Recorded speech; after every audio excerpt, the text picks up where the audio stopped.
distant lands we gather, hearts of fire all along. Oh, big Nick, cause we follow through the storm and through the fight. For Valhalla we will borrow strength and might under moonlight.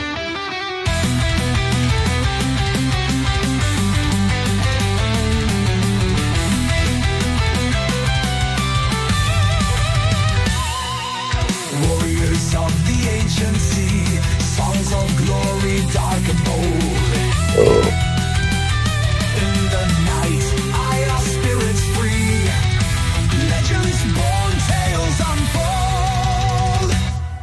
Oh, big because we follow through the storm and through the fight. For Valhalla we will borrow strength and might under moonlight.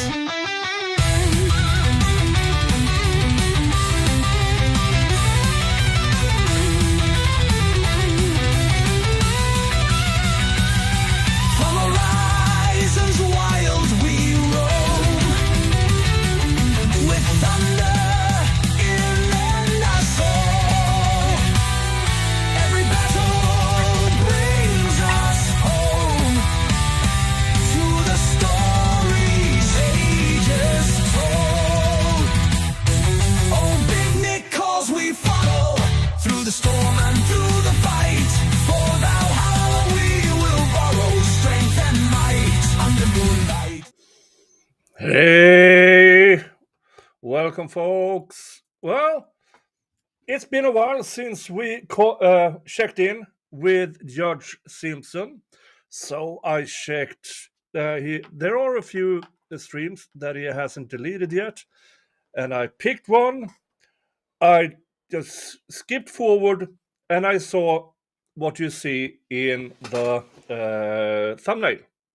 And when Judge Simpson does this, ooh, something good must have happened. Or bad.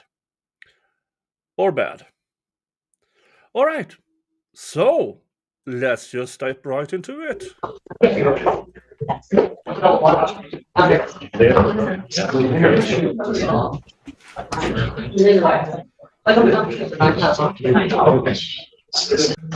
They said 14A District Court for County of Washington State of Michigan found back in 17 hours. Okay. You guys have to tell me if the sound is okay. Court does call the case People versus Jennifer Burnside. People. Defendant Jennifer Burnside, who's present. Your name? Jennifer Burnside. All right. You're seeking an adjournment, sir? Yes, Your Honor. Ms. Burnside's been having some problems with testing, of which I noted the court was going to inquire on. I'm not sure why the dilutes are coming. As previously explained to the court, I had informed Ms. Burnside whenever there is either a dilute or a result that we didn't like, to immediately either report to ER or go to DNA. She's a resident of Pinckney. The 44th Circuit up in Livingston utilizes DNA testing. So on both dates, there was dilute. She did report, as well as the THC positive, which was a negative test of DNA as well that same day. Or actually, that was a 15th out test. But she is dedicated. She's enrolled in an outpatient with key development, which begins on November 5th. She's engaged in that state police angel program. She is continue with the Livingston County Advocacy Group. She's got a counselor. She's got a sponsor with 26 years of sobriety. She's attending church at Celebrate Recovery. And she's also got a sobriety journal that dates from the date of arraignment to present day with daily entries on everything she's doing. So in an effort to, engage in further negotiations with Ms. Feltes, with the court's permission, what we've asked is for the 2-week adjournment to address that, to see if plea might be a possibility, and at that date, hopefully enter plea. That's all correct, Your Honor. Any objection then to the adjournment? No, Your Honor. Will the 20th work for you? You want the 30th? Your Honor, I'm actually going to be out of town for approximately 30 days. I've got a trip that was 2 years in the planning. I'm going to be out from the 19th to December 18th. Can we have the 13th, please, Your Honor? I just set it for the 20th. This is just to mess you up. No. Right? Yeah. Like, that would not be nice. he's like, Judge, please don't play with me like that. Yeah, you're dealing with my wife shooting me. Set it for the 20th. No. November 13th, 2025, 9 a.m. Thank you very much, Your Honor. You're welcome, Bonds. Have a great day. You do the same. Court does call the case, People versus Brendan. Is it Kiriak Koza? Kirakosa, Your Honor. Good afternoon. Kirakosa. Jim Murray on behalf of Mr. Kirakosa, who's on Zoom. He is iPhone 2. Sir, can you state your name? Yes, Brandon for Yakoza. All right. And what are we doing on this? Judge, we're seeking an exam date of November 20th, if you can do that. No, I don't know why you decide you want to pick your own date. You want an exam? We do want an exam, but that happens to be a date that I know is open, for me at least. Down there. Oh. At the end of eight. All right, look, here's the way this works. These are the dates I got, Mr. Murray. And I can't say I'm going to give any one of them to you. November 10th, November 13th, November 18th, November 25th. Pick one. Let's go the 18th, Your Honor. Works for me, Judge. Any objection from the people? I assume discovery is complete and the witnesses will be available November 18th. Yes, sir. Preliminary examination in this case will be set November 18th, 2025, 9 a.m. before Judge Washington, Poor George Washington. Poor in person. Bond continued. Thank you. Thank you, Your Honor. George Simpsons. Court calls case of Dr. People versus Everything Timothy Flood. and George Washington. People? And Your Honor, Joe Simon on behalf of Mr. Flood. This is the one. Yes, Your Honor, he's going to change the plea to guilty this time. But he needs to state his name for the record. Pardon? He's going to state his name for the record. Go ahead, Timothy Flood. All right. Court's understanding he's going to plead assault and battery, guilty to assault and battery, 93-day offense upon that count. Hold on. In his form, he's pleading to an added count 2 of assault and battery, correct? That is true. And then the child abuse third, which is count 1, is going to be dismissed. True. All right, I've made those corrections. Okay. He's pleading under MCL 769.4A. I see that. There is also defense and prosecutor agree sentence under 7694A, deferral and no upfront jail. There's also been a sentencing judge waiver. My client understands that the judge will make the full determination, final determination. May I have him sworn? Raise your right hand. Do you solemnly swear to affirm the testimony you're about to give will be the truth, the whole truth, and nothing but the truth? I do. State your name. Timothy Flood. Sir, it is this court's understanding you're going to plead guilty to the charge of assault and or assault and battery. That is a misdemeanor punishable by up to 93 days in jail, $500 fine plus court costs. You understand that? Yes, All right. Your Honor. You also understand, sir, that while I'm taking your plea, I would not be your sentencing judge and you would be sentenced before Judge Freshour in the 1483 District Court. Yes, Your Honor. Still wish to plead guilty?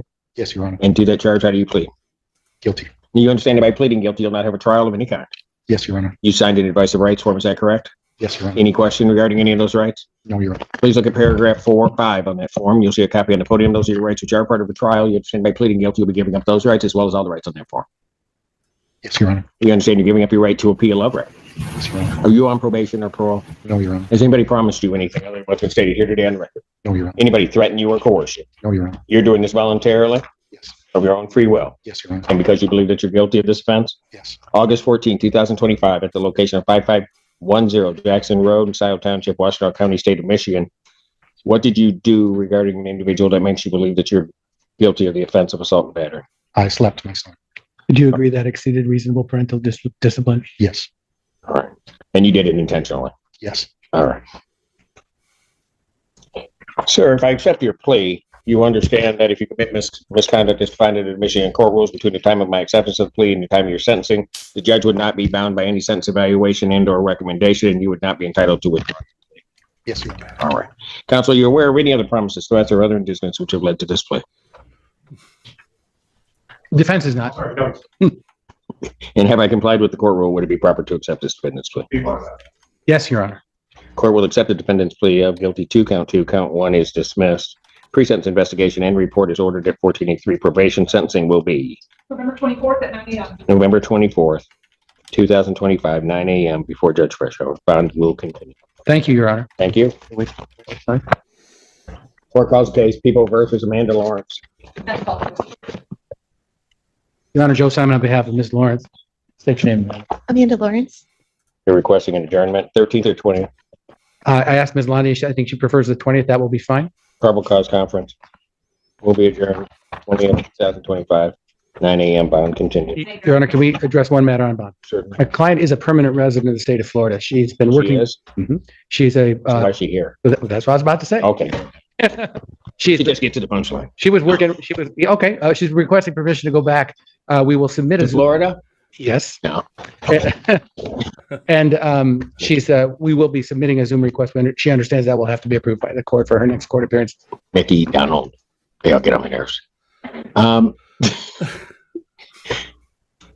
Is there a response from the people regarding that? No, Your Honor, I'm sure that Mr. Simons explained to her that if we had an in-person hearing, she had to come back for it, and I don't have an issue with her returning questions. That's a hell Okay. of a trip. I'm gonna go to Florida. Fine. If she is allowed to. Mr. Simon, you'll prepare the order? I hear the weather's horrible there. It really is.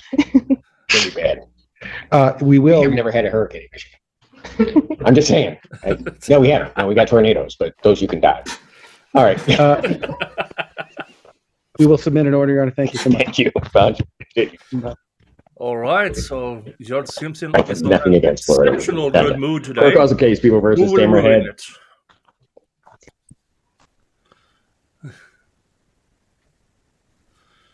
Somebody. Kenneth Overwater, Assistant Prosecuting Attorney for the People. And good afternoon, Your Honor. Christina Costantino appearing with and on behalf of Tamara Head. Ms. Head, can you please unmute and state your name for the court? My name's Tamara Head. Thank you. Okay, what are we doing? Your Honor, Guys, you this have two prosecutors against you.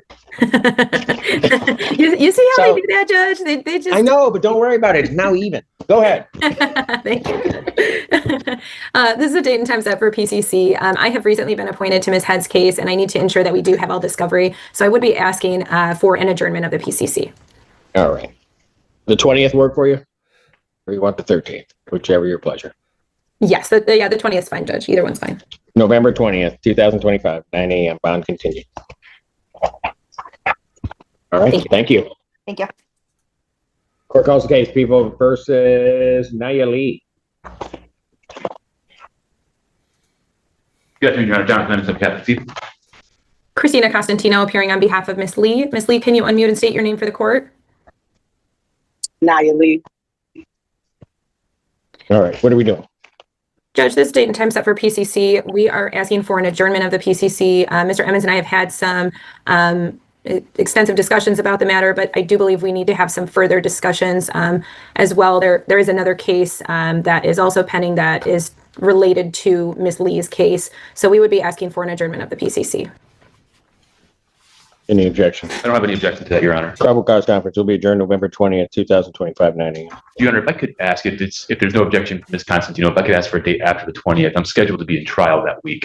Do you have any objection to that? I mean, I have the 25th, or my next date goes into December. I have no objection to a different date. Let me just check. I have November 25th, and then not another date until December 4th. Either of those dates for me, I appreciate it, Your Honor. Is the 25th date, is that going to be in the morning?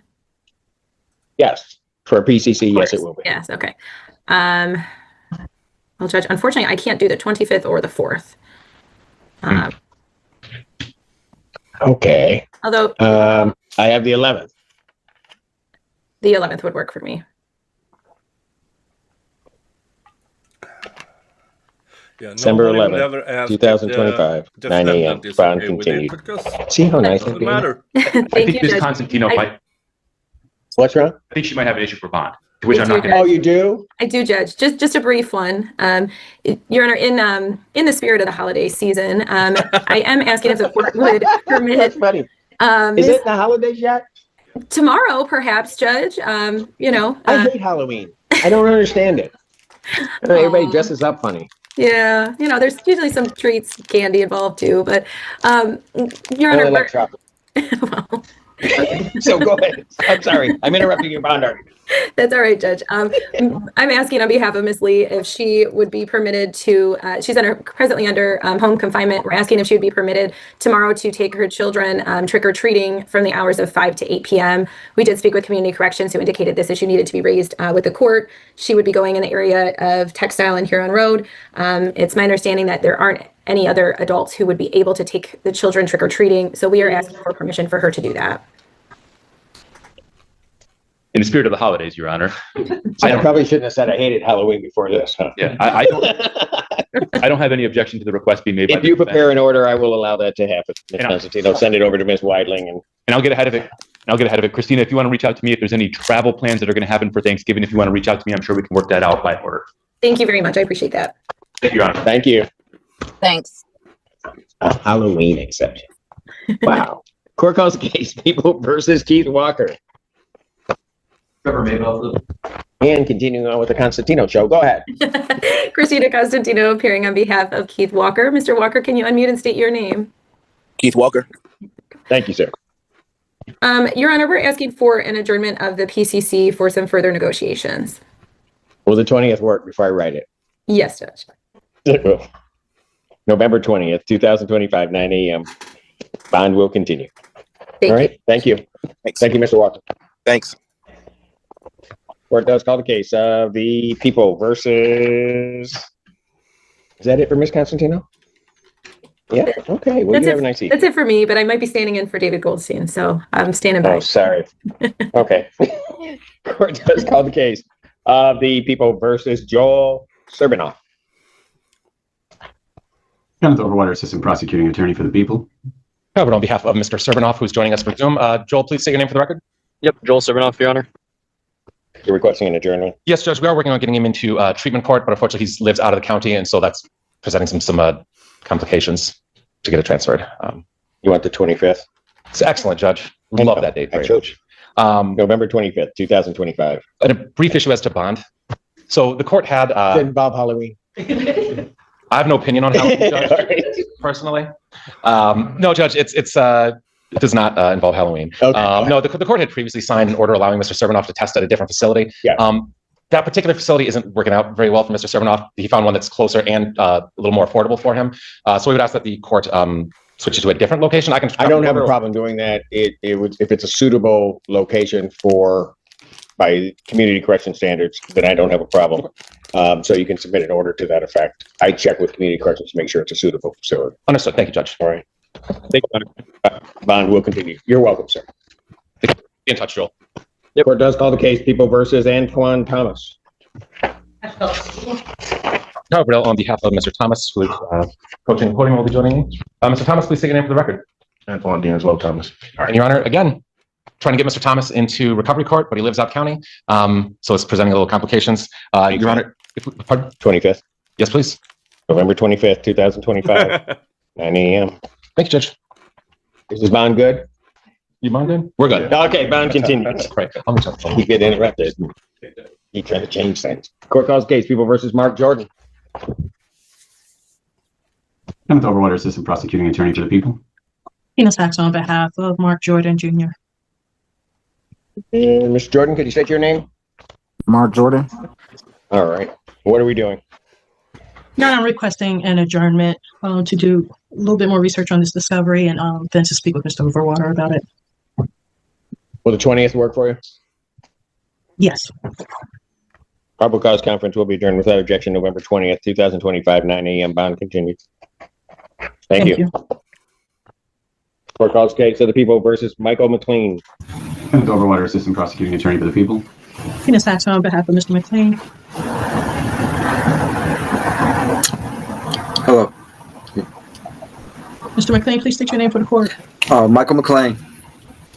What are we doing? Your Honor, we're asking for adjournment. Mr. McLean just got into treatment last week. So we just want to, this is a review hearing, and see if we can work out a deal by the time he finishes the program in about 3 weeks. Well, okay. Well, will he finish by the 20th or no? He should be. All right. November 20th, 2025, 9 a.m. Bond continued. Thank you. Thank you. Thank you, Your Honor. Thank you, sir. Court calls the case People versus Matthew Morrow. Good afternoon, Your Honor. Jack Kramer on behalf of Mr. Morrow, who is present here by Zoom. Mr. Morrow. Matthew Morrow. Thank you. He's waiving exam. That's correct, Your Honor. Mr. Morrow, you're waiving your right to have a preliminary examination? Yes, Your Honor. You understand that that's a proceeding where the people would have to show by the standard of probable cause that the offense was committed and that you committed it? Yes, sir. You understand that you'll not have that hearing, you'll proceed to circuit court for further resolution? Yes, sir. People also waive their right. Yeah. Preliminary examination having been waived, defendants bound over to circuit court on a single count. Counsel, you acknowledge receipt of the information, waive its reading. Yes, Your Honor. And how does your client plead at this time? Not guilty, Your Honor. Thank you. Defendant pleading not guilty. Court will enter that not guilty plea. Pretrial will be set for December 23rd at 1:30 with Judge Cunkey. December 23rd, 2025, 1:30 before Judge Cunkey. Thank you very much. Thank you. Bond continue. Thank you. Yes, you may. I have it. Court does call the case People versus DeAndre Smith. Yeah, these cases are often a revolving lesson. Mr. Johnson. Oh, there he is. Which usually does. Good afternoon, may it please this honorable court. Kareem Johnson, on behalf of Mr. Smith. Good afternoon, Mr. Johnson. Long time no see, it seems. No, Your Honor. All right. Your name, sir? DeAndre Smith. All right. Okay, what do we want to do on this, sir? Your Honor, would like to request an examination date. I know with discovery is complete. Yes, sir. Okay, we have sort of this interesting thing coming up. I have the 10th or the 13th available next week, or the 12 days out. So which one would work better for you? Neither, Your Honor. On the 10th, I have a homicide exam in Wayne County, and on the 13th, I have several matters in the Lansing District Court. I knew this was going to happen. All right, what about the 18th? The 18th works for me, Your Honor, in the morning. Okay, we did it on 2 tries. I'm good. Will that work for the people? Yes, sir. All right. Preliminary examination in person, November 18th, 2025, 9 a.m. That is before Judge Moore. That's here? Yes, it will be at this location, sir. Okay, in person. Bond will continue. All right. Thank you. Thank you. Have a good day. You do the same. Court does call the case. People versus Michael Lovas or Michelle Lovas. Good afternoon, Your Honor. John Shea appearing with and on behalf of Ms. Lavaz. Your name, ma'am? Michelle Lavaz. Okay, I mispronounced it. Your Honor, Mr. Dowd and I are requesting an adjournment. Mr. Dowd is relatively new to the case. He's still reviewing. I have some discussions that are also on my calendar, and we would like to speak with each other prior to the next PCC because of not the Halloween holiday, but the Thanksgiving holiday is going to be on us. And that's coming up too? Yes, it is. Wow. I may be out of town. Could we have December 4th? Good morning, Siobhan. Any objection from the people? Not a problem. December 4th. Thank you, Your Honor. 2025, 9 a.m. Bond will continue. Thank you. Thank you. Court does call the case. People versus Tabitha O'Carroll. Kenneth Overwater, Assistant Public Defender, appearing on behalf of the people. Good afternoon, Your Honor. J. Grant Miller on behalf of Ms. O'Carroll. Please state your name. Tabitha O'Carroll. Your Honor, we're requesting an adjournment in this matter to continue some negotiations and hopefully possibly resolve this. I sent some medical records to the people, but Ms. O'Carroll can't actually get in to see her specialist until the beginning of December. So I would ask for not necessarily the 4th, but the very next date the court has available, just in case if there's a problem and the people want to see those records as well. Any objection from the people? No, Your Honor. December 11th, 2025, 9 a.m. Bond continue. Thank you, Your Honor. Thank you. Court calls the case of the people versus Jumaine Williams. Jumani, is that how I should pronounce it? Yes, sir. Alexander on behalf of the people. Good afternoon, Your Honor. J. Grant Miller on behalf of Mr. Williams. Please state your name. Jumani Williams. And there's 2 A's. Yes. It's not how I've seen this. I didn't see it there. Like Jumanji, the movie. Oh, wait. No, it didn't go over my head. I'm just like, why? Anyway, what are we doing? Your Honor, I have received the correct discovery from my client, so we're ready to set it for an exam. People have their witnesses available the 10th? We'll do our best, Your Honor. All right. Preliminary examination in person, November 10th, 2025, 9 a.m. That's before Judge Balbo. Thank you, Your Honor. Thank you. Bond continue. Thank you, Your Honor. Thank you. Do you mind? Court calls case People versus Nora Rita. Kenneth Overwater, Assistant Prosecuting Attorney for the people. And good morning, or good afternoon, Your Honor, to you and your staff. Jessica Holland, P. 86695 on behalf of Ms. Ryder. Will you please state your name to the judge? Nora Rita, Your Honor. I got that name, Nora. It only had 4 letters, so I was. All right. Okay, what are we doing? Your Honor, today's the date and time set for a PCC. The people and I are in negotiations. We're hoping to resolve this matter. We're asking for an adjourn to PCC. All right. Will the 20th work for you? It will, Your Honor. Adjourn this matter November 20th, 2025, 9 a.m. Bond will continue. Thank you. Thank you very much, Your Honor. Court calls the case of the people versus Scotty Chatfield. Kenneth Overwater, Assistant Prosecuting Attorney for the People. I'm sorry. Ellis Freeman from Scotty Chatfield. I was warned not to ask for December 2nd for an exam because I can't set my own dates. That's true.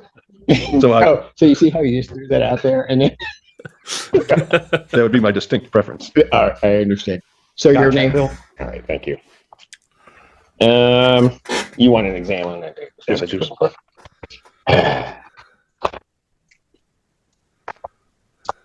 All of your discovery is complete. I believe it is. And would people have their witnesses available if I were to pick a date of December 2nd? We certainly can try, Judge. That gives us plenty of time. All right. Preliminary examination in person will be set December 2nd, 2025, 9 a.m. That is before Judge Perry.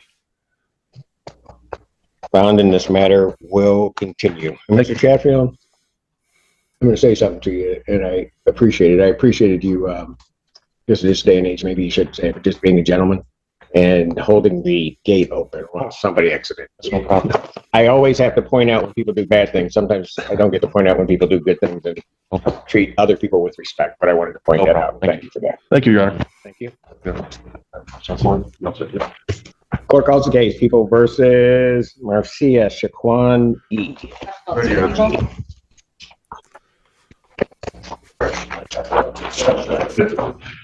Thank you, Your Honor. Zachary Holloman on behalf of Miss G, P78327. Go ahead and say your name for the rest. Marcia G.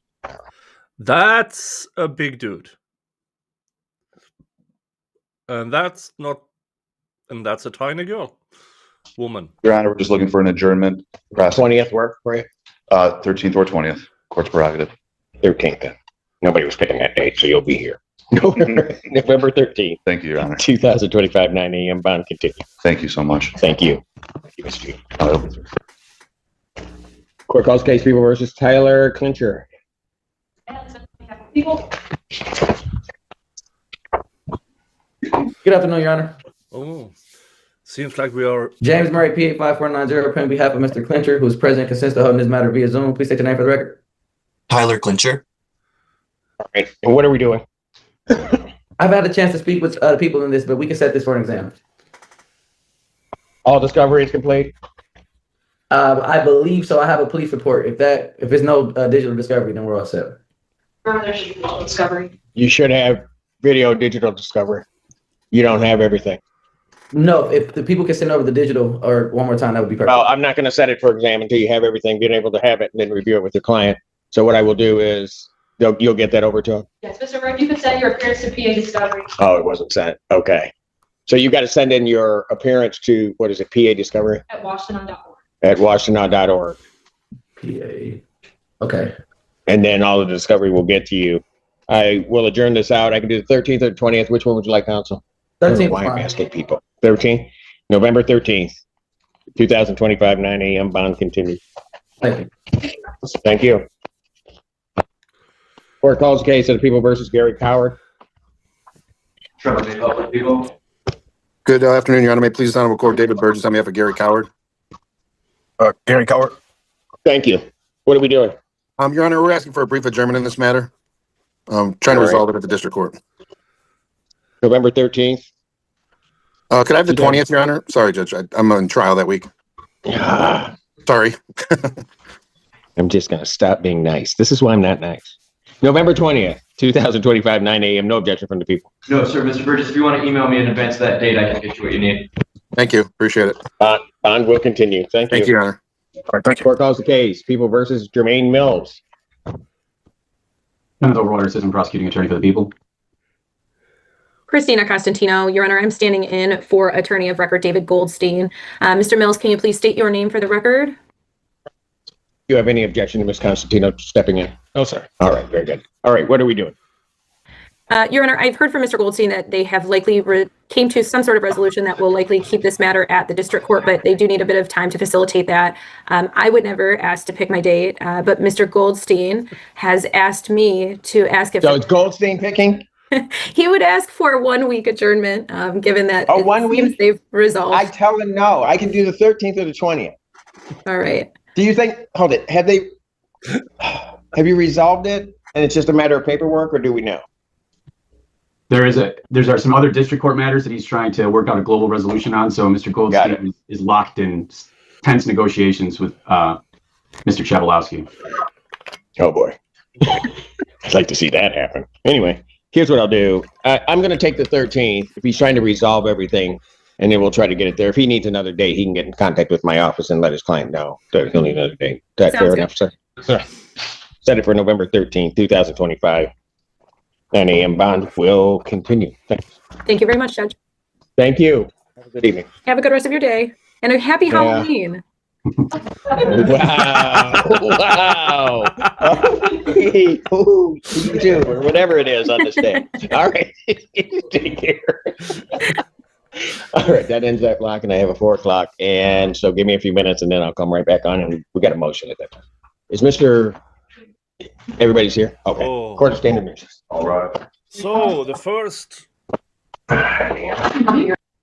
what is it? First half hour, morning block, getting a lot of cases, just woo, out and about. Hi, Christine.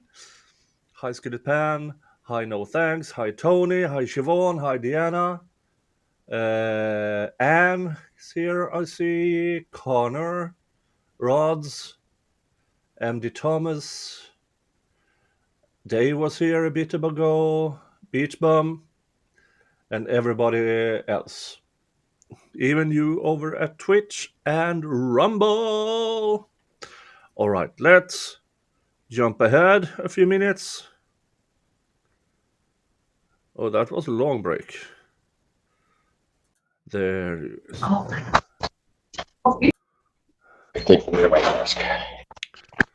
All right, what are we looking at here?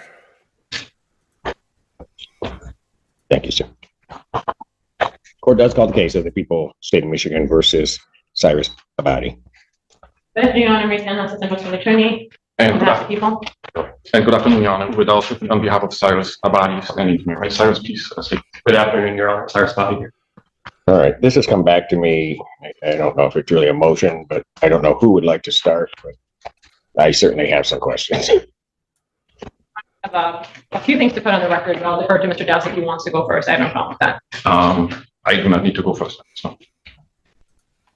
Well, you might need to. I'm going to let you put on what you need to put on the record, because I think the last communication I saw, Mr. Dowse had filed something and you had requested whether or not we needed a written response or whether or not you could give an oral response. I think my staff had indicated what my answer was and that you could give an oral response on the record. So if that's where you'd like to start, go ahead. That's correct, Your Honor, and thank you for the opportunity to do so. I actually don't know where to start. This is a unique situation. I've never been accused in a public filing of lying. I've never been told that my narrative is sanctionable. So I'm not sure exactly where to start. I will start. Well, I got some things to say about that, but go ahead. Because Mr. Dawes, I'm just going to tell you,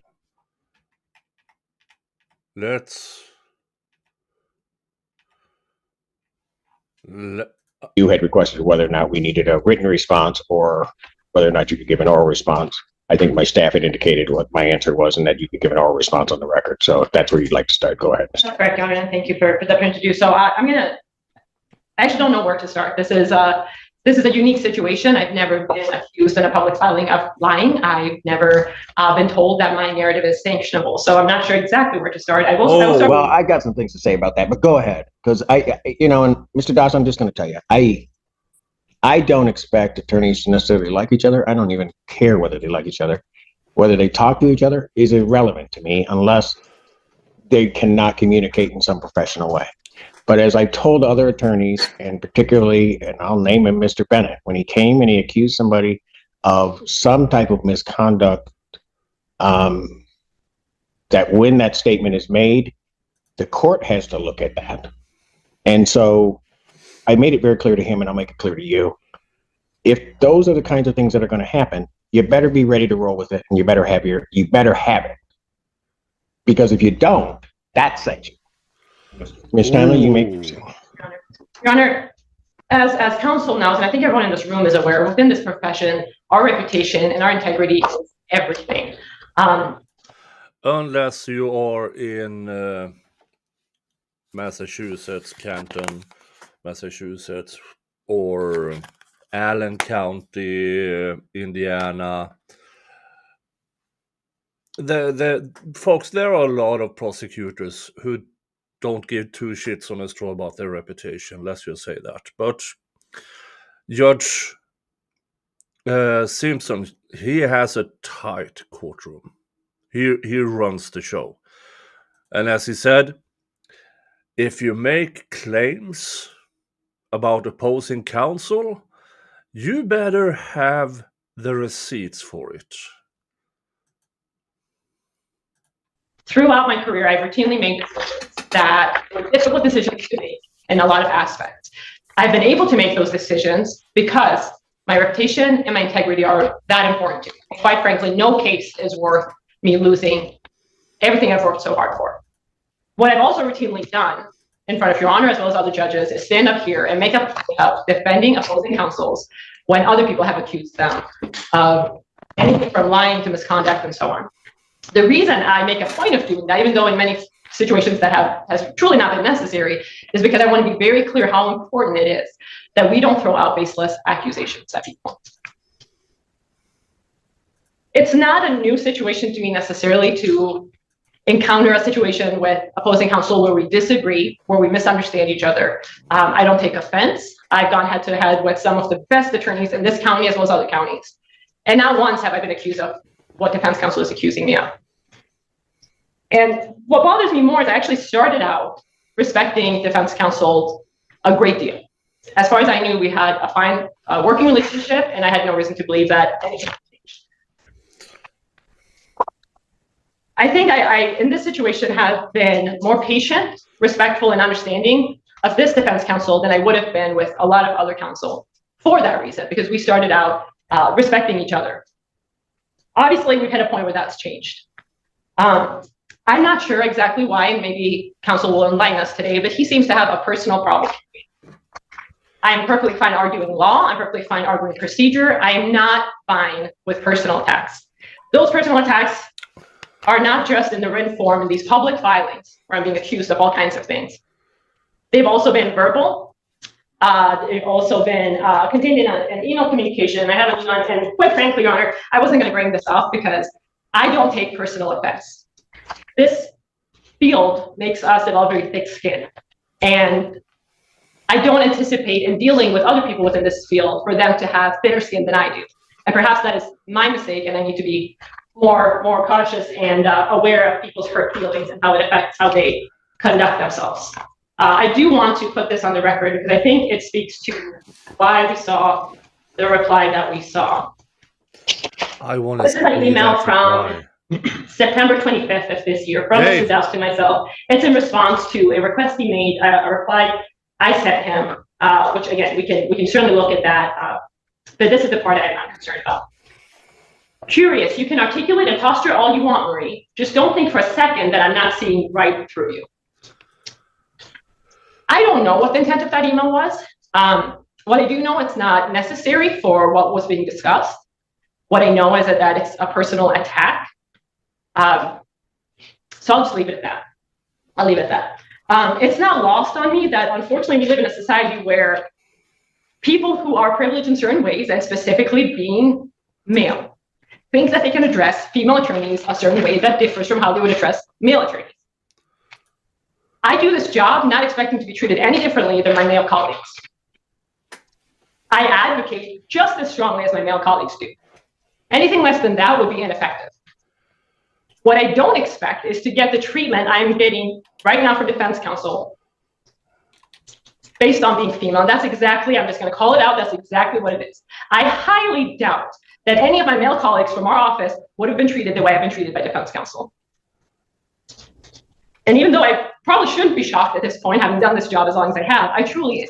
Because in working with many different male, female counsels of all backgrounds, this is the first time it's risen to this level. And that's saying something. What's even more concerning to me is that it was done in a public filing. Now, I realize, and I've come to understand that defense counsel's feelings were hurt by what he seems to believe is attitude for me or my treatment of him. I have not treated him any differently than I would treat any other counsel. I've conducted myself in a professional manner when I could. There are times where we have very intense discussions, and that's not out of any kind of intent to offend anyone. I'm quite shocked that defense counsel is as offended as he is by me in the job I've been doing. I was also shocked to read what he wrote. My hope is, because I try to get— Are you talking about what, and I don't mean to interrupt you, but you're talking about what he wrote in his response? in the reply, specifically in paragraph 5. My hope is that counsel's kind of passions and hurt feelings took over, and that logic and common sense just didn't catch up quick enough before he filed that reply. So with the court's permission, I'd like to offer him an opportunity to essentially withdraw paragraph 5 of his reply and ask the court to strike it from the public record. I think that's the appropriate thing to do. I'm not going to sit here and ask for an apology, but at the very least, that is what he could do to remedy the situation. And I do have serious concerns about his ability to efficiently represent his client when he seems to have such hurt feelings and such a personal problem with it. So that might be something he might want to consider. And I'm not going to discuss the case. That's something I appreciate the opportunity to put that on the record. I felt the need to defend myself. Judge Barr was present for a great deal of our conversation, actually all of our conversation in chambers. And I'll kind of leave it at that. As to that issue, and I have great hesitation in saying this, and certainly Mr. Duss, you can respond if you want to that. When let me just say this before you respond. I've read over the years a number of your pleadings, both from you and both from those in your office. I'm trying to be careful in the way that I put this. What I read when I received that, I was surprised. Surprised, and I will say a little bit taken aback. Mainly because, and you know me, I'll just be blunt, I expected better from you.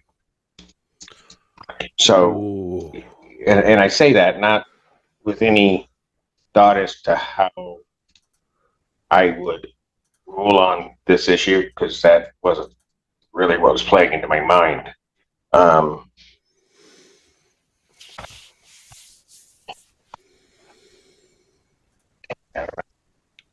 Just expected better. Go ahead, Mr. Doss. Thank you. This is not personal, Judge. This is professional. Which part? What I have put in writing and submitted to the court. No, Mr. Doss. And I'll let you go on. But no, this was clearly personal. I have been reading briefs and preparing briefs, memorandums for over 30 some odd years. I've been reading them as a judge for over a quarter century. If I say to an attorney that I'm taken back by what you put in and that I expected better, you can take that however you will. You can defend yourself. You can say I'm all wrong, that I'm washed up, that somehow or another, you can say whatever you want. But I don't say it unless I mean it. Understood. Go ahead. Time to reevaluate, counselor. Well, I'm an honest man. Ms. Tanner is quite skilled at doing one thing and then portraying it as something else. On September 23rd in chambers with Judge Barr, she brought up a legal issue for which there is no support, no authority. We sought to have a conversation about that, and there was no conversation to be had with Ms. Tanner. And so the exam ended up being adjourned because Judge Barr at the moment was not in a position to decide any of this. The legal issue before the court is, there's no dispute that preliminary examinations are governed by statutes, court rules, and the Michigan Rules of Evidence. And under those rules, under MRE 4482C, defense counsel at exam at a CSC case may inquire about what is permitted within those rules. The proposition before the court is raised at the last occasion is that for defense counsel to elicit evidence under that rule at exam, there first has to be a motion and offer of proof. For that proposition, there's no authority whatsoever. Okay, Mr. Dawes, can I just stop you since you want to get into the substance of it? Let me just say this. All the years I've been sitting on the bench, the rape shield statute has applied at preliminary examination. Because if it didn't, it frankly makes no sense. To say to someone, we afford you these protections from this intrusion into your life here, but we don't do it here, makes no sense. Because it's one of those things that once the cow has left the field, it's out. It's just there. And so it doesn't make any sense. Moreover, Mr. Dawes, I was a bit surprised by it because your colleague, Mr. Shea, has argued the rape shield at preliminary examination, I believe on 2 occasions, but certainly one before me, and never indicated, never said whatsoever that it does not apply at preliminary examination. Go ahead. Well, the authority that is on that issue is to the contrary. I believe it. I put it in writing. I provided the court with the authority. What in fact I did was I did not submit an advocacy piece. I did not. I'm not asking anything of the court. I'm not trying to convince the court of anything. I advised the court on what the law is. I believe I was well within the rules on going about it in that way. As far as now, what Ms. Tanner put on the record earlier, I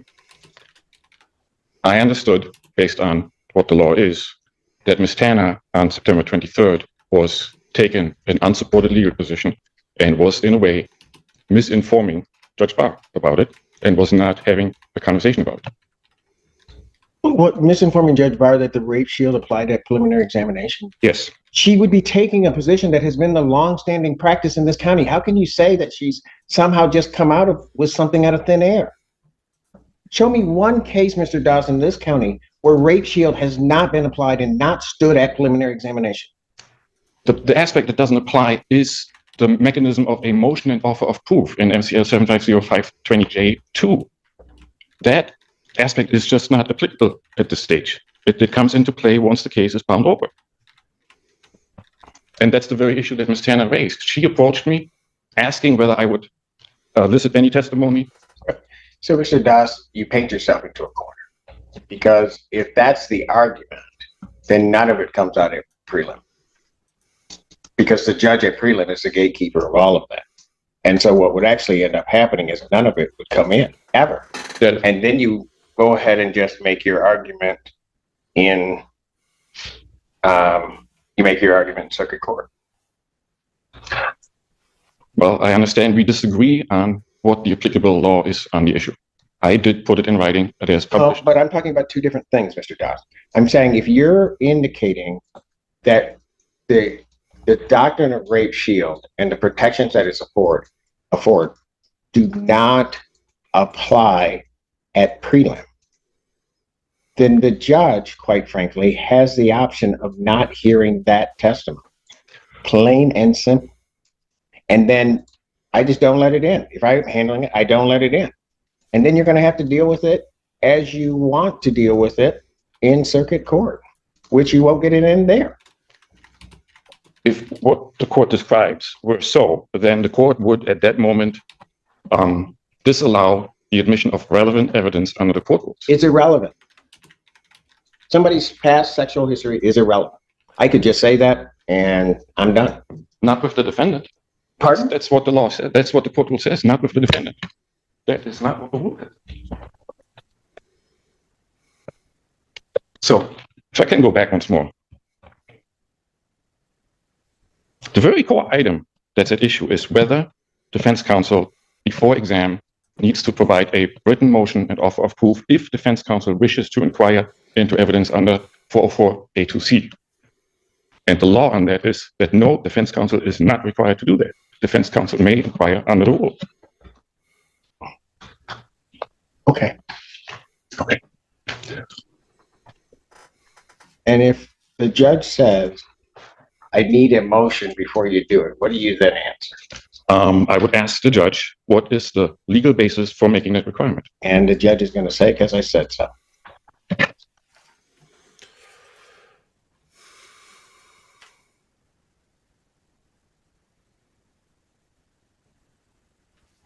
I am hearing that, and yes, I am greatly at odds with it because there's no legal basis Maybe that's the for that reason requirement. you wear the robe and you don't. Oh, oh, oh. All right. I did submit in writing what I know the law to be, and I stand by that. Anything additional, Mr. At this point, Your Honor. All right, this court is ready to rule so that there's an order that fashion Judge Barr can deal with. And that is that this court indeed does believe that the rape shield statutes were intended to offer certain protections to potential victims. That evidence, and this specifically needs to be noted, that evidence shall not be elicited at preliminary examination in any greater or lesser fashion, but in the same manner as that evidence would be alluded to at trial. To do otherwise would make the rape shield a nullity in its entirety. And so therefore, that evidence will not be allowed until such time as the court has had an opportunity to see what evidence is proffered at preliminary examination, is going to be proffered at preliminary examination. Tanner, you will prepare the order. I will sign off, and that is the ruling of the court. Is there anything additional? Briefly, Your Honor, regarding the date that this is scheduled for, it's November 10th. I will likely be in retrial unless it resolves starting on November 10th. So I was going to see if the court had alternative dates. Well, the November 10th date is Judge Barr's preliminary exam date, I do believe. Yeah, I'm reading through what date section did it get set for? 412 now. Okay, so first of all, there has to be an alternative date. One of the things that occurred, Go through it. and I don't know if on the scheduling of this, preliminary examinations that week because of Veterans Day, which did not get caught. Normally it would have been Tuesday the 11th. It may have gotten moved to the 10th. However, Judge Barr is not available on the 10th. So the judge that would be available on the 10th is Judge Balvo, but this has been already submitted and he's got some work into it in terms of Judge Barr. There has to be a different date. And I apologize for interrupting. I was just informed that our witnesses would be available on November 25th, if that's not available. I'm sorry? Our witnesses would be available on November 25th, if that's an available date. That date is not available before Judge Barr. Judge Barr's next date is December 2nd. And just so that I'm clear, he has the 13th, but my understanding is that would not be available that week, so it would be December 2nd. Is there any objection from either side to setting this for December 2nd? No, Your Honor, that's a good date. Then preliminary examination in this matter will be adjourned to December 2nd. I will let Judge Barr, my staff will let Judge Barr's staff know that we moved it to that date because he wouldn't have had the 10th in any event. So we'll do it that way. Anything else? No, Your Honor. Thank you. Thank you. Ooh, that was intense. Now, there will always be disagreements of law, statutes, and stuff like that, but to, in filing, accuse the prosecutor of lying,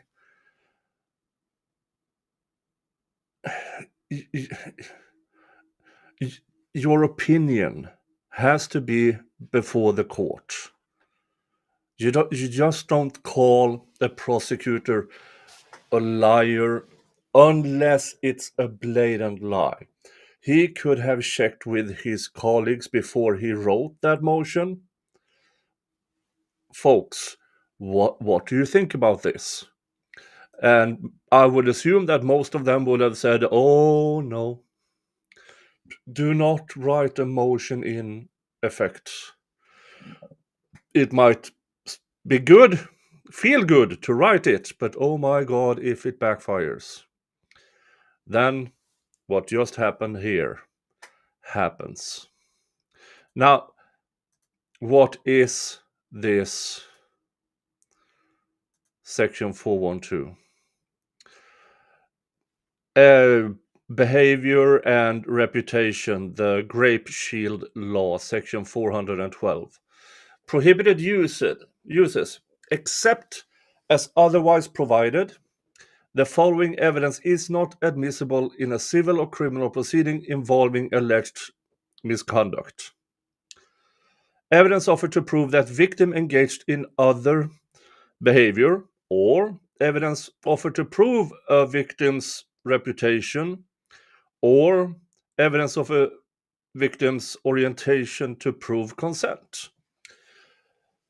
Exceptions are evidence of specific instances of victims' behavior with respect to the person accused of the misconduct, evidence of the specific instances of a victim's recent behavior, if offered to prove that someone other than the defendant was the source of any physical feature, characteristic, or condition of the victim.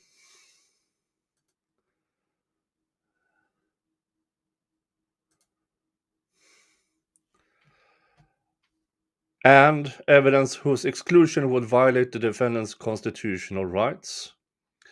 Procedure to determine admissibility, motion, then a hearing, definition of victim. So what the defense attorney argued about was, according to him, this law does not allow the Shield Law to be argued in preliminary hearing. And sorry, I'm not sure I see that in this. For instance, we have the Commonwealth versus Fitzgerald. Hold on while I bring it up here.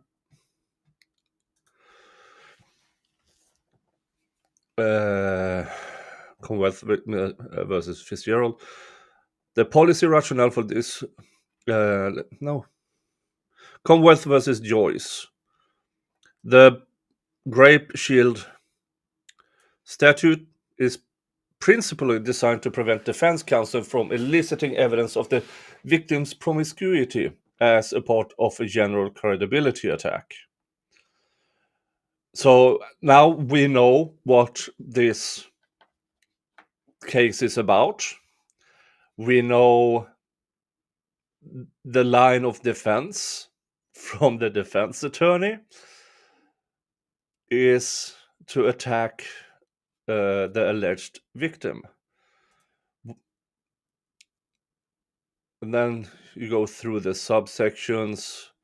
They use Joyce, a lot of case law here, which all talks about trial.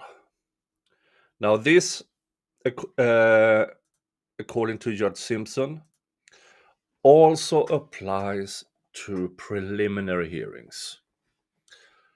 Because if it doesn't, it kind of loses its bite once at trial.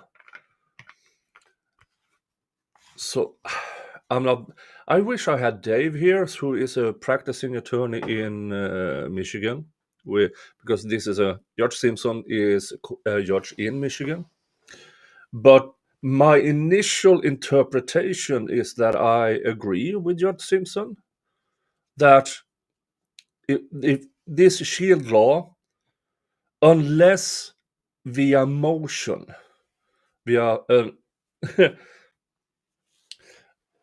motion, and then a hearing, and then it has to be applied, this Shield Law. Either the judge can say, no, you can't do this, or they might determine, yes, you can.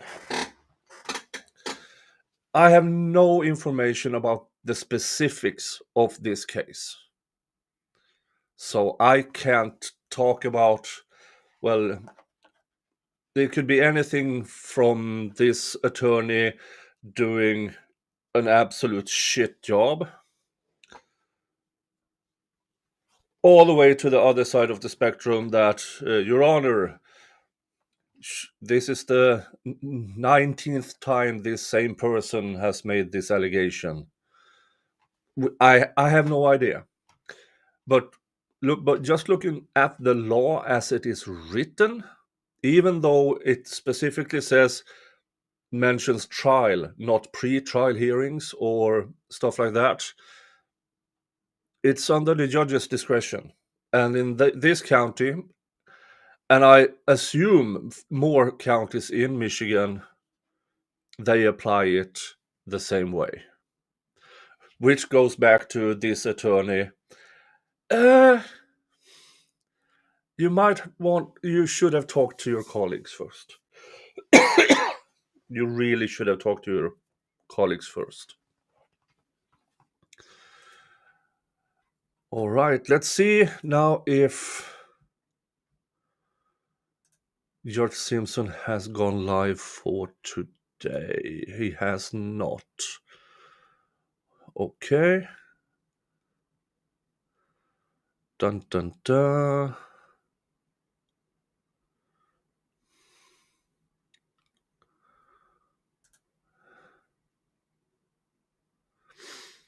We can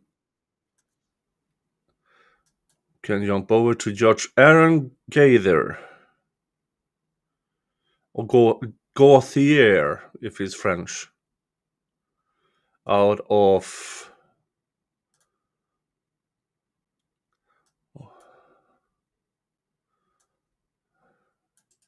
I don't remember which... Oh, he's also from Michigan. So, Chief Judge of the 53rd Circuit Court, Michigan. All right, so let's see what he is up to. We will go another 45 minutes, and then I'm going to stream with Andy Kopsa, and we are going to talk about the Delphi case on her channel. So you will be redirected there once we are done here. But let's jump over to Judge Gaither. And we're providing public access both in the courtroom and also online. And I'm going to call first out of order from page 6, Mr. Voida. Good morning, Your Honor. Will people be back? Counsel, you want to speak? Yeah, Massachusetts law is not Michigan, And on behalf of people, but and that Voida for Mr. Beck, Your Honor. I would assume. All right, and I did speak with counsel in chambers about this case and was advised, Mr. McLennan, that you are considering the filing of additional charges and possible motion to join that, any new charges with this case. Is that right? That's correct, Your Honor.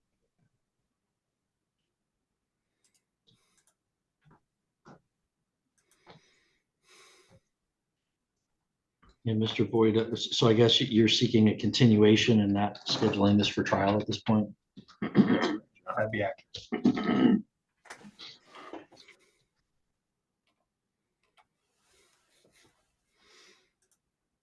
All right, before we continue, here is the Michigan version.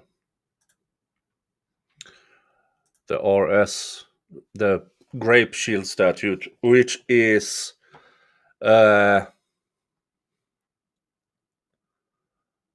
limits the admission into evidence of all a complaint's past conduct or reputation for conduct.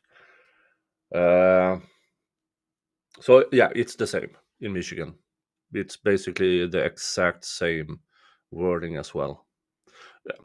Sorry for you in Michigan that I cited the Massachusetts, but as I see here, it's the same in Michigan. So my opinion stands. All right. So can I ask you then, if those charges haven't been filed, well, I don't know for sure that, well, okay, we'll just put it on the next docket so we don't lose track of what's going on. Hi, Patty. Happy Monday. So let's do December 1st at 9:10 a.m.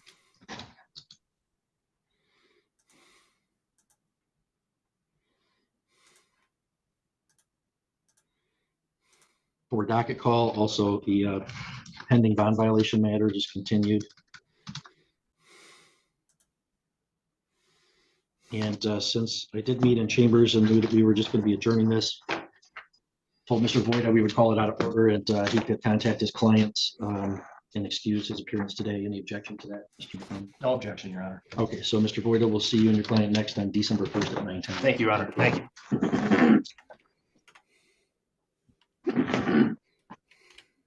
I've got Mr. Mataloni in the Zoom waiting. He's appearing for Mr. Hartman. Is Mr. Michael Vogner present? Still here? Mataloni, good morning, sir. Good morning. How are you? Great. Can you go ahead and pull over so you're not operating a moving vehicle while we're doing this? Okay. Yes, sir. I was just waiting for you to call me up before I pulled over. All right, we're here for an arraignment in two files, 25-93375 and 93376. Mr. McClellan, are these your files? Yes, they are, Your Honor. All right, and then we have Mr. Mataloni appearing for the defense in lieu of Mr. Hartman. I was advised that Mr. Hartman was not available this morning. So Mr. Mataloni, No, for he had, I'm sorry, Mr. Hartman had an appearance in Detroit at 8:30 or Detroit area. He also indicated to me that he had worked out a plea agreement with his client and wanted to do a plea this morning, but my office contacted the court earlier and they said it was just an arraignment. So I mean, if it is just an arraignment, if you wanted to go forward with a plea, we could do that, or I could just set it for plea taking on my next docket. I'm fine with however the court wants to handle it. I could put it on my calendar for the next plea date. Hey, Mr. Your Honor, I just wanted to inform counsel and the court that I do have a signed plea agreement in this matter that was provided by. What's the plea? This would be in 93375, pleading to count 1, possession of cocaine less than 25 grams, 3, unlawful use of a license plate, and count 4, operating an unregistered vehicle. In exchange, 93376 would be dismissed, and count 2 in 93375 be dismissed, as well as the half 4 notice. That reduced to writing and signed here. And that's what the agreement that Mr. Hartman sent to me, so I would agree with that. Okay, you want to tender that to the bailiff, and Mr. Vogner, do you want to go forward with entry of that plea today? Yeah, whatever I have to do. Yeah. Well, you don't have to do anything. Yeah. But the prosecutor is telling me that there's a plea agreement that's been worked out between their office and you and Mr. Hartman. Mr. Mataloni is filling in for the hearing today to make sure that we follow all the right procedures. And there's a signed plea agreement apparently. So you could enter that plea today if you want, or I could schedule it for a time where you could have more time to review that with your lawyer. It's up to you. Could I get more time just to talk to my lawyer about it? Yeah, that's fine. I mean, given that we've got you in person, your lawyer zooming in, and it's Mr. Mataloni filling in for Mr. Hartman, no problem. If you have any hesitation at all, we'll just set this up. Okay, so Mr. Mataloni, for purposes of plea taking, or I'm sorry, for purposes of arraignment, is there a forensic center referral requested? Hey, Mo Raid. Hello, Denise Sells. Thanks, Mo. Thanks, Mo. If you just got here, I urge you to go back about 25 minutes and listen to when a defense attorney accuses a prosecutor of lying in front of Judge Simpson. It didn't go well for the defense attorney. It did not go well. And we're currently watching Judge Aaron Gaither. No, and we would waive the reading, judge, and enter a plea of not guilty and ask the court to set it for a plea date. Okay, very good. We'll schedule this for December 1st at 9:30 a.m.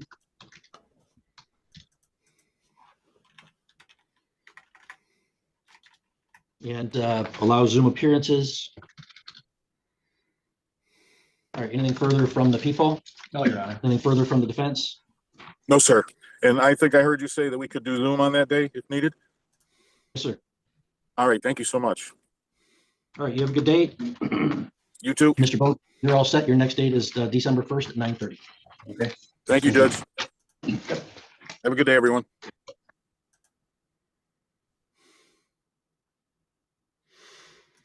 All right. Mr. Vogler, I've got Mr.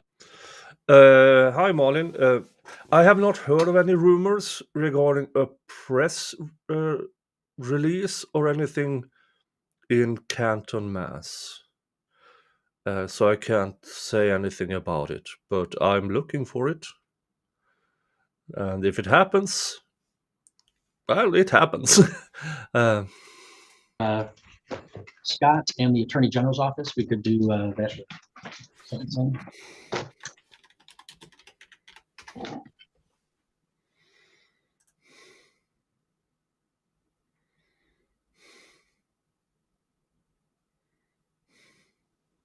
All right, up next, we've got a sentencing in People v. DeMarco Scott, file 24-93321FH. Counsel, you want to state your appearances, please? Honor, Assistant Attorney General Carissa Williams on behalf of the people. Your Honor, Mike Vogler, representing Mr. DeMarco Scott. Okay, Mr. Scott is appearing by Zoom video. Counsel did reach out and secure the court's permission for that. Mr. Scott, you would have the right to be present in court for your sentencing. Do you wish to waive that and be sentenced in by video? Yes, sir. All right, Mr. Vogler, have you had a chance to review the pre-sentence report? Do you have any recommended changes? There are no recommended changes, Your Honor. We did review it. I did go over it with my client over the telephone. Thank you. Ms. Williams, do the people have any additions, corrections, or scoring challenges? Unfortunately, Your Honor, I don't typically sit in for this county. I don't see any record of the PSI being sent to our office, so I don't know what it says. If someone could tell me what the recommendations are, at least, and the guidelines. Guidelines are 0 to 3. This is on the back end of a delay of sentence. The defendant did not reduce the arrears to the extent that he'd be entitled to any of the benefits of the plea. Correct. So the recommendation of the department is to enter the felony conviction with no further sanction. He did serve 120 days in jail previously on this file, and not to put him on probation. Okay, thank you. Mr. Vogler, anything you want to say on behalf of your client? I don't, Your Honor, other than we would ask the court to follow the recommendation from the Department of Corrections. Thank you, Mr. Scott. You don't have to tell me anything today, sir, but you're able to. Is there anything that you want to tell me or no? No, sir. I just appreciate everybody's time, and I look forward to trying to do what I can to do better and make this better.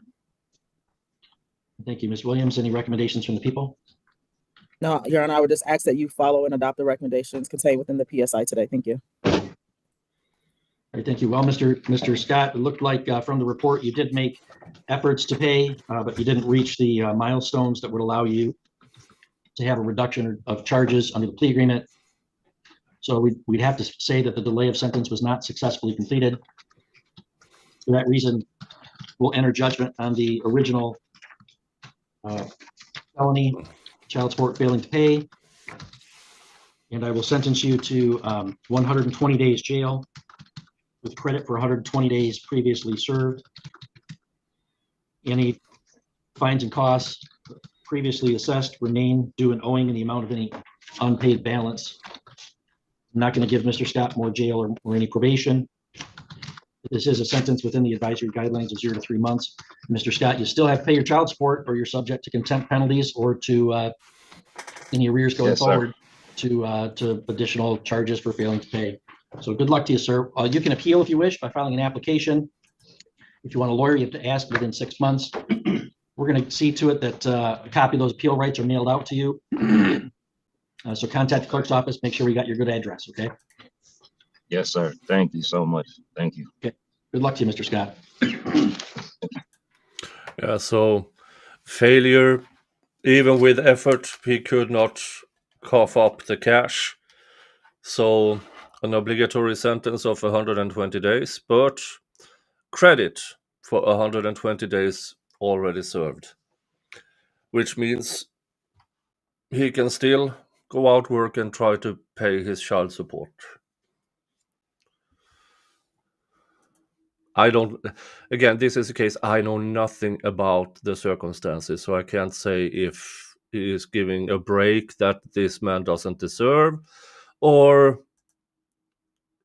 the effort in itself made it possible for him to avoid further jail time. Thank you very much. I appreciate you guys' help.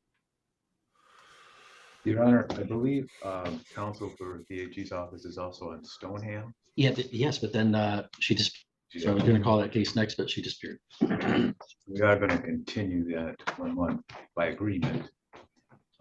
But we can recall, I told her if I put it on the record.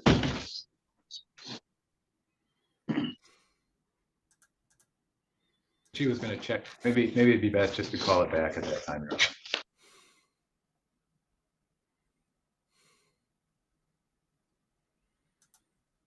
They said they had 42 cases this morning. Okay.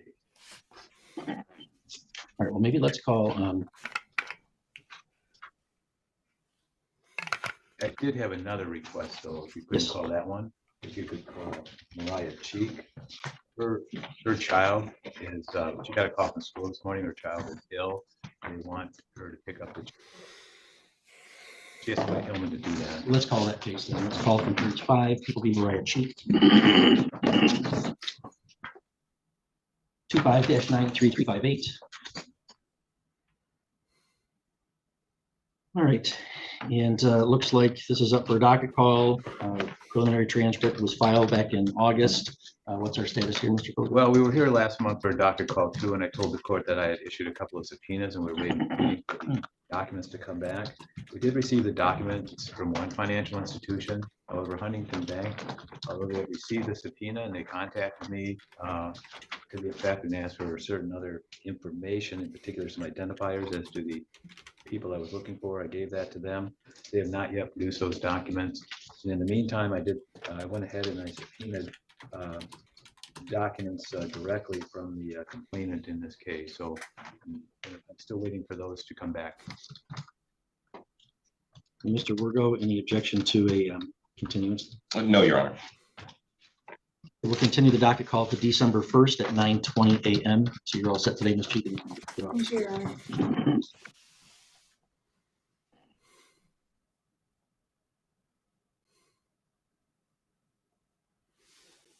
Yes, it is, Your Honor.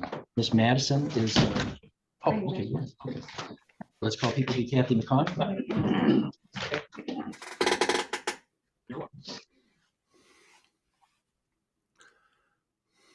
File 25-93377FH. Council, want to state your appearances, please, beginning with people. Jeremiah Buffin, working with people. Thank you. Lauren Madison, for the defendant. Good morning. So we're here for an arraignment. Have you had a chance to review the charging document in this matter with your client? Yes, Your Honor, and I do have a signed advice of rights. Would you or your client wish to have the allegations read into the record? No, Your Honor, we'll waive. And how she wish to plead? We are entering into a guilty plea to count 3 today. Oh, okay, we have a plea agreement then? Yes, Your Honor. Is a forensic center referral requested in this case? I'm sorry? Is a forensic center referral requested for criminal responsibility or competency? No, Your Honor. Somebody want to tender me the advice of rights and the plea agreement? May I approach? You can get to the bailiff. Okay.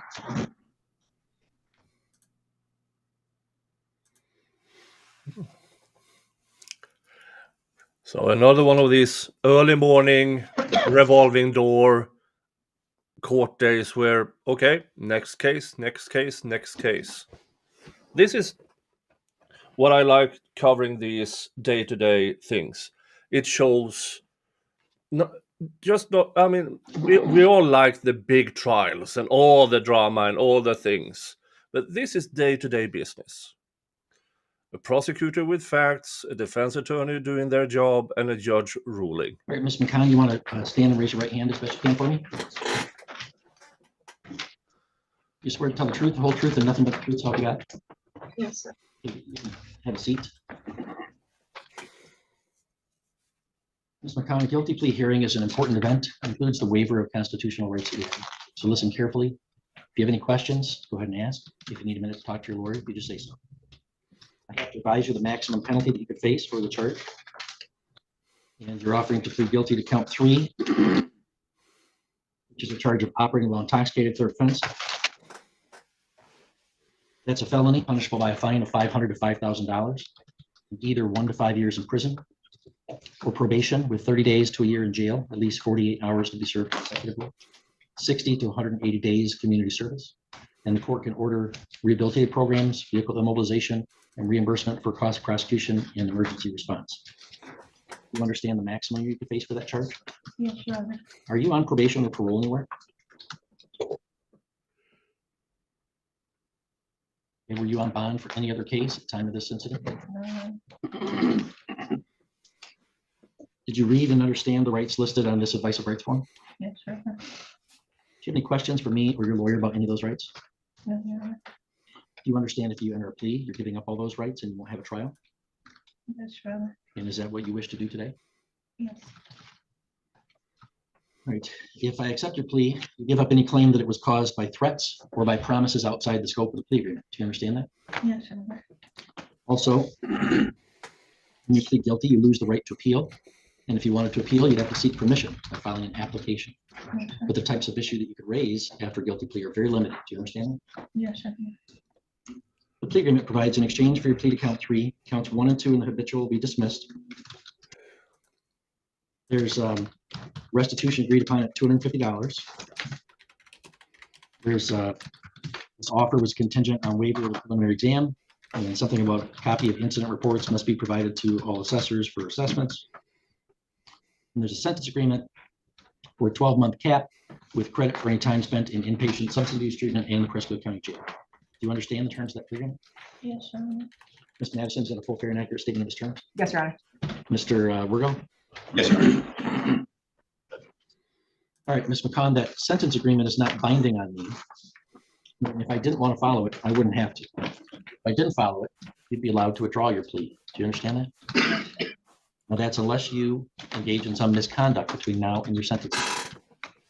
Say you violate a court order or commit a new crime or any type of misconduct, you'd lose the right to withdraw the plea, even if I didn't go along with that sentence agreement. Do you understand that? Yes, Your Honor.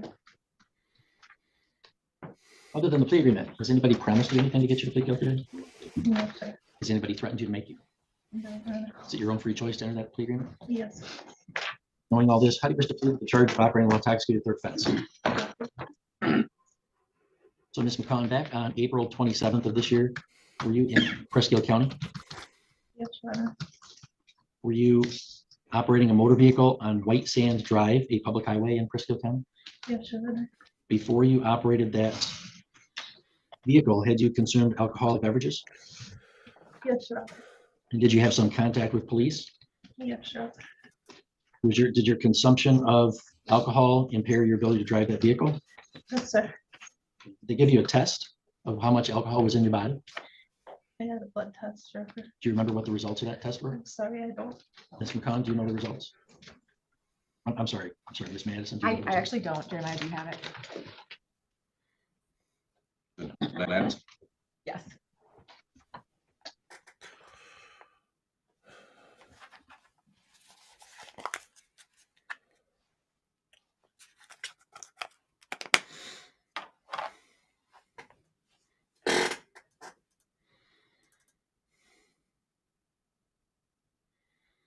All right, and Ms. McCon, did you have a previous conviction for operating while intoxicated in 2020 in this court? Yes, Your Honor. And did you have a previous conviction from 2011 for operating while intoxicated in Indiana? Yes. Oh.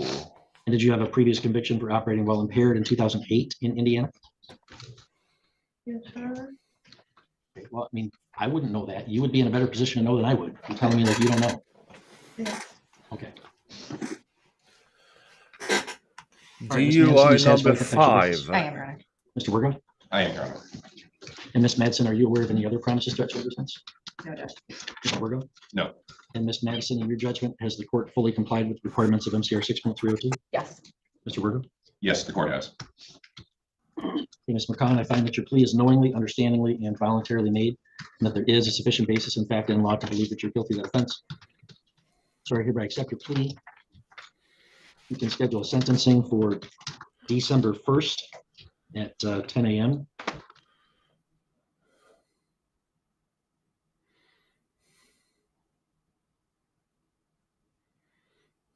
You'll have to cooperate with an interview so that a pre-sentence report can be written to make recommendations about what the sentence should be.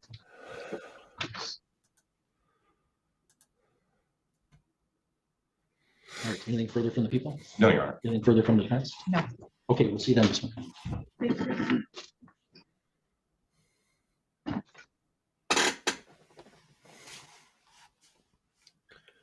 Mr. Vogler, I see the Attorney General back. I'll call people to the minutes and stone them.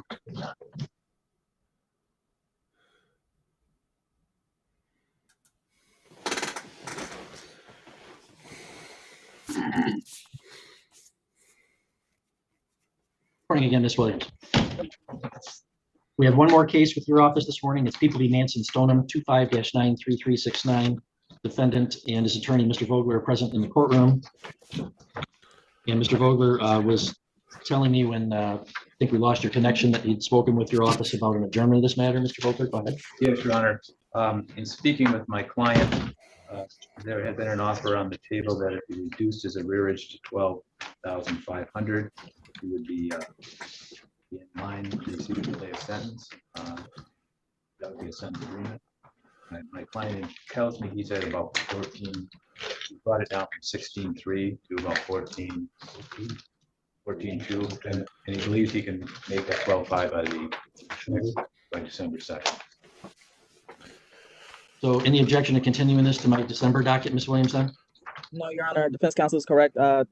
Defendant is making payments to both the child support obligation and the arrears. The only correction I would have, and I don't know if there's been some other payment that has come through, but I just checked MISIS and it's showing that it's over 15,000 as a balance. So I'm not sure where the discrepancy is, but I have no objection to an adjournment. Okay, well, we'll continue this then to our Monday, December 1st docket at 10 a.m. and allow Zoom appearances for that, for the Attorney General's office, and also Mr. Vogler, if you want to come on for your clients. Right, thank you. Okay. Thank All right, you. is that all you have then, Ms. Williams? Yes, and I apologize for the technology. No problem. No problem. You have a good day. You too. Bye. All right, that was a natural stopping point. Well, we checked out Judge Simpson. Started out as a normal day, and then crap really hit the fan with the defense attorney accusing the prosecutor of lying about law. And he came to court, and Judge Simpson listened, and it did not go well for defense attorney. And then we checked out Judge Gaither. A normal day in court. Now, in about 15 minutes, I'm going to join Andy Kopsa on her show. I'm going to redirect you there. We are talking about the Delphi leak, the timeline, not the one that the prosecution alleged, the actual timeline. So that will be really, really interesting. All right, folks. I think this week will be more of stuff like this. Checking out Judge Simpson, maybe Judge Boyd, Judge Gaither, the different judges. A little bit of court hopping for a change after this last trial which we checked out. All right. So I will be sending you over. And you all have a good one, and I will see you in the next stream and video. Okay, bye-bye.